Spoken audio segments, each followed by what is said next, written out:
Pour beaucoup d'observateurs, c'est leur nouvelle stratégie à Niamey. Se faire passer pour un fou ou se faire passer pour un simple vendeur d'eau fraîche. La nouvelle méthode insidieuse, discrète des groupes armés terroristes. Quand vous rencontrez des jeunes qui vendent des piawata, de l'eau, qui font le fou, ils ne parlent même pas la langue. Aucune langue du Niger.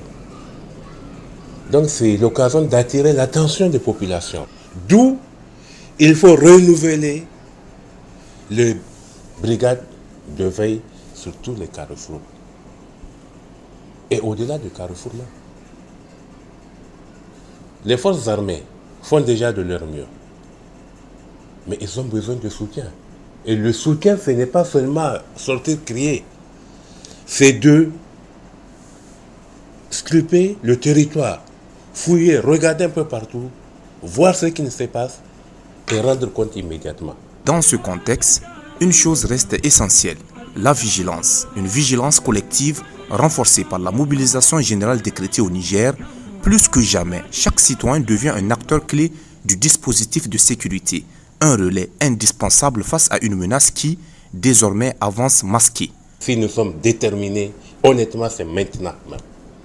Et la preuve, aujourd'hui, les populations ont prouvé qu'elles sont déterminées à être avec les autorités pour la souveraineté nationale. La recherche de la souveraineté absolue, rien que ça.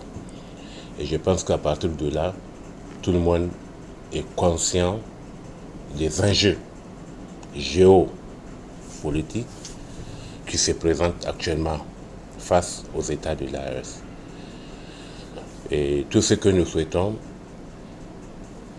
c'est de continuer à s'armer de patience, à s'armer de prière et à s'armer de mobilisation pour faire échec à toute tentative de déstabilisation. Et Inch'Allah, ça n'arrivera pas. Mais cette vigilance ne peut pas rester théorique. Elle doit se traduire concrètement sur le terrain.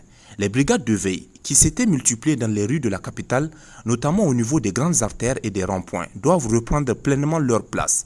Après les événements du 26 juillet, les dispositifs citoyens avaient fortement contribué à instaurer un climat de contrôle et de surveillance permanente. Il devient donc impératif de redynamiser ces brigades, de réinventer les espaces stratégiques de la ville, de recréer ce maillage sécuritaire de proximité qui rassure et dissuade. Car face à des individus capables de se fondre dans le décor, seule une présence humaine, attentive et organisée peut faire barrage. La sécurité ne repose pas uniquement sur les forces de défense, elle repose aussi sur l'engagement des citoyens. Et aujourd'hui, plus que jamais, cet engagement doit être ravivé, structuré et visible. Car derrière chaque regard attentif, chaque présence vigilante, c'est tout un pays qui se protège.